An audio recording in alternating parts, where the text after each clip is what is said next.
What's up, family? This is Yuda. Today we're talking Centuries Timeline. What's missing?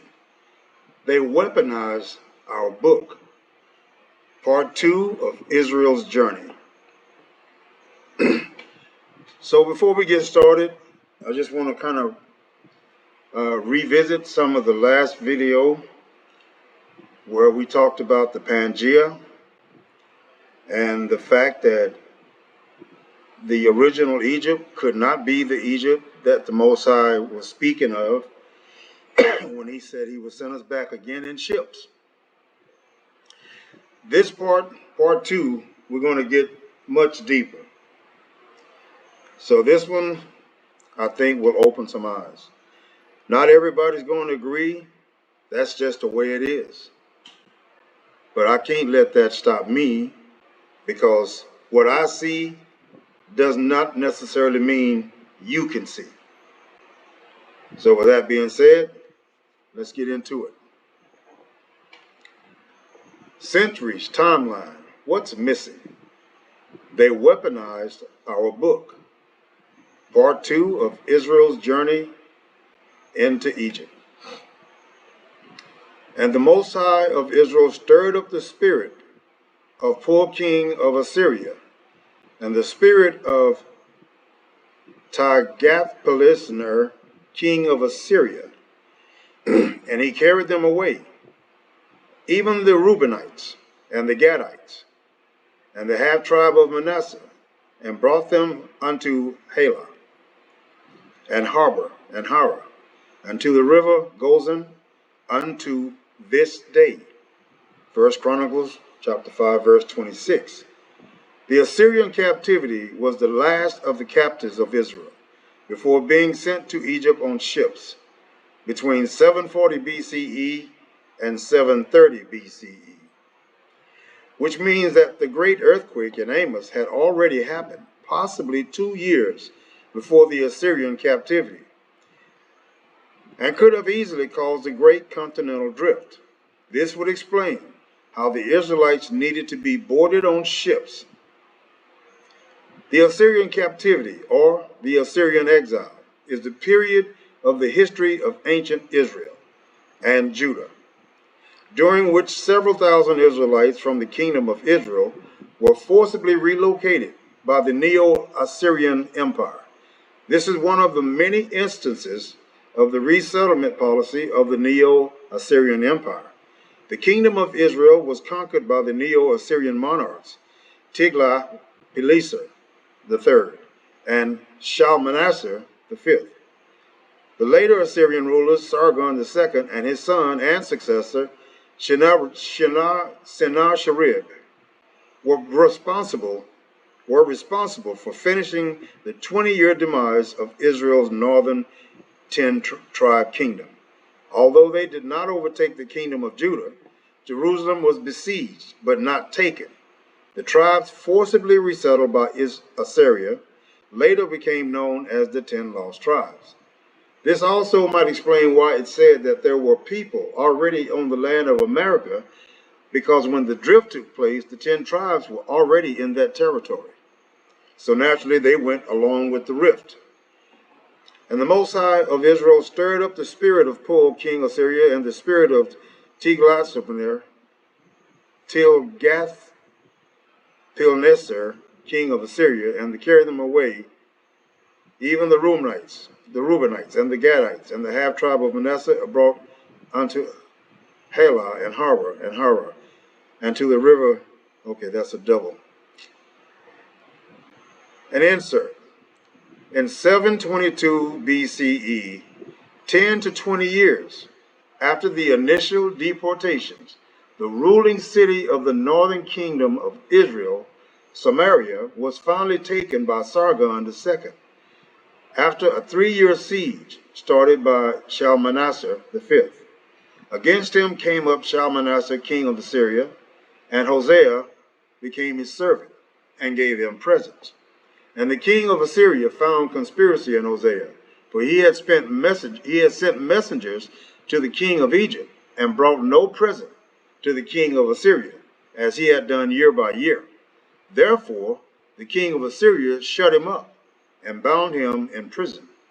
Then the king of Assyria came up throughout all the land and went up to Samaria and besieged it 3 years. In the 9th year of Hosea, the king of Assyria took Samaria and carried Israel away into Assyria and placed them in Hala and in Habor, by the river Gozan, and in the cities of the Medes. 2 Kings 17:3-6. What happened to the Israelites after this Assyrian captivity? In 721 BC, Assyria swept out of the north, captured the northern kingdom of Israel, and took the 10 tribes into captivity. That's how they ended up in that land that broke off in the continental drift. From there, they became lost to history. Assyria, named for the god Ashur, highest in the pantheon of Assyrian gods, was located in the Mesopotamian plain. Now, fast forward to 70 AD. This is when the Romans, the Greek, and the Portuguese chased the Israelites into the sub-Saharan of Africa. This was years after the continental split and the landmass. Remember the great quake of the Amos period? This quake shook the heavens and the earth. This is where the gap comes in, because they never mention what actually happened to the earth during this quake. Scholars say the split happened 200 to 300 million years before mankind. I believe it makes more sense that it happened during the time of Amos, 2 years before the Babylonian captivity.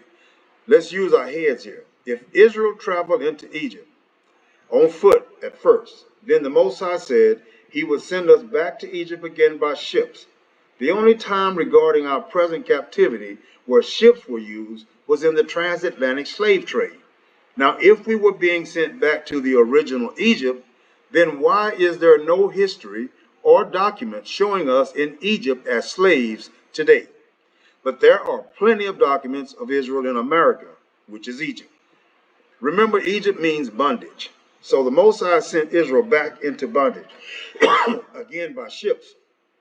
Also keep in mind that when the so-called Columbus discovered America, there were people there already, the 10 tribes, and they were living peacefully before they were colonized. Why am I touching on all these points? Because if we solve the mystery of the Pangea, it will show the true people of the book, which is what they don't want to keep, which is what they want to keep hidden. How so? Well, for starters, if the Pangea is a fact, and it is, this would mean that those fake Jews should be in captivity in America, and they are not. Instead, they are in the so-called Middle Eastern continent, which is where we were expelled from. So if they are in fact the real Jews, why are they not expelled from the land of Israel? Now, let me go up here because, let's see, where was I? Right here, the Middle Eastern. Somebody is going to give me some slack on that. So let me tell you right now, I know for a fact there is no such thing as Middle Eastern. So for those that were getting ready to come and get me, sit down. Africa was all one big continent, which is where we were expelled from. So if they are in fact the real Jews, why are they not expelled from the land of Israel? Why is there no history of their sons and daughters being sold to another nation? By now, we should be able to see why the Pangea was disconnected from the Bible, because the splitting of the continent would have them in America as captives. And that can't be, because that will show them up. So now we see why historians said the Pangea happened 200 to 300 million years ago. A cover-up. The highest said, the Most High, that's what this is supposed to be, the Most High.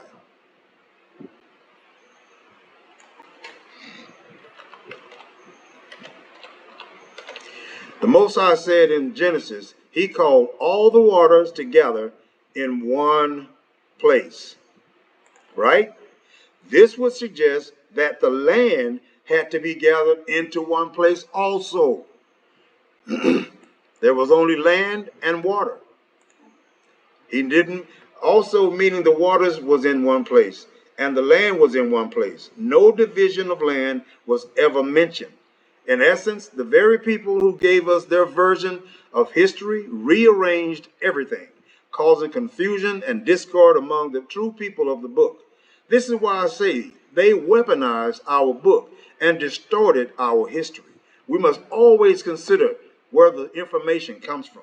In this case, most of our information comes from those who enslaved us. Also consider the source.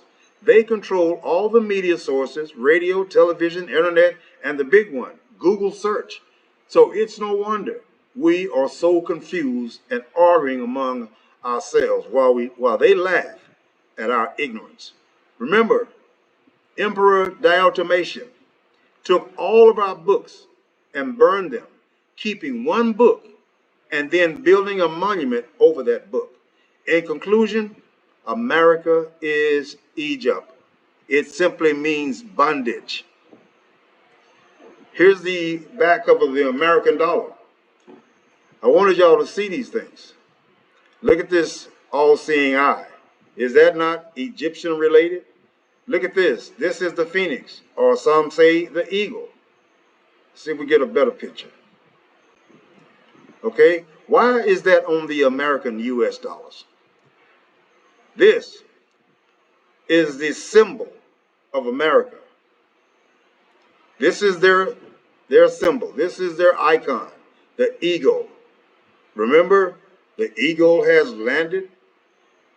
Here's an Egyptian symbol. Looks a lot like that. That's too close for comfort. A better picture. Notice how this phoenix or eagle is holding all these feathers on each side, just like this. This is America, and this is America too. The Egyptian obelisk. We've seen that before, and we know the obelisk is the penis of Osiris. This is the Washington obelisk. Why would Washington have this? This is supposed to be America, as I've been told. There are a group of nations that are confederate against us, trying to get rid of Israel in order to offset prophecy. They have been trying to get rid of Israelites from way back. Psalms 83, verse 2 and 8. For lo, thine enemies make a tumult, and they that hate thee have lifted up the head. They have taken crafty counsel against our people, and consulted against our hidden ones. They have said, come, let us cut them off from being a nation, that the name of Israel may be no more in remembrance. For they have consulted together with one consent. They are confederate against thee.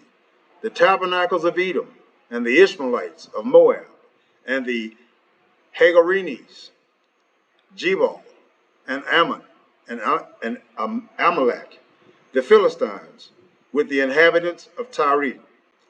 Assur also is joined with them. They have holpen the children of Lot. The elite knows America is the last kingdom before the Messiah, David, is raised up by the Most High. This can be none other than Egypt mentioned by the Most High, America. This is both Babylon the Great and the Little Horn, as well as Egypt.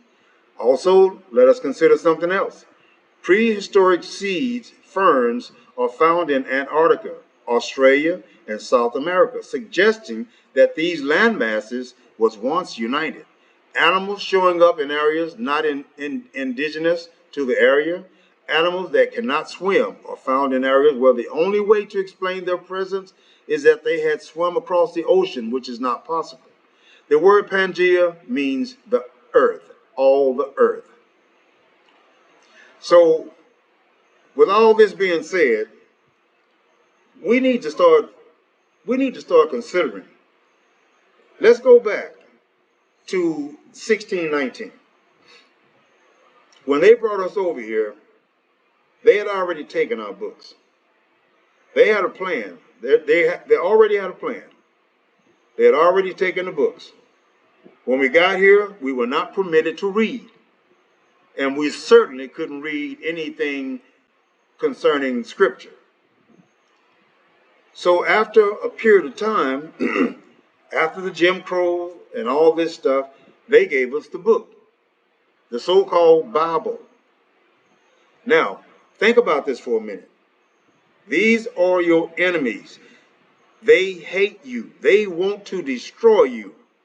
And now you think that all of a sudden they want to help you? They want to give you a book that leads you back to your redemption? You really don't believe that, do you?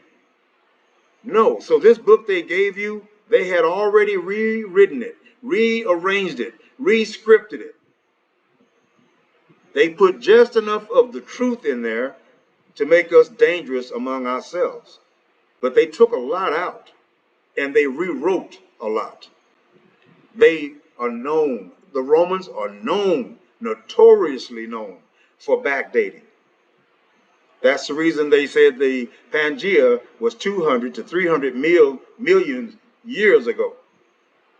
That is the biggest lie ever told. The Pangean breakup happened during the time of Amos. I believe the Most High was preparing the way for Israel to be sent by ships back into bondage. And Egypt is another word for bondage. So this should not be that hard to see. We need to stop believing everything we read. Even though it's coming out of the book, we need to research it. We need to research it. We're dealing with our enemies. They're not going to tell us the truth. We should know that.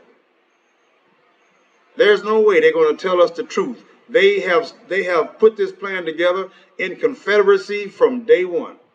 They knew who they were coming after. They knew who we were. And the biggest part of us was the one they saw, the Igbo. Those are the ones they were after. So this theory that Africans sold their own people, that's a lie. The Africans sold the Israelites.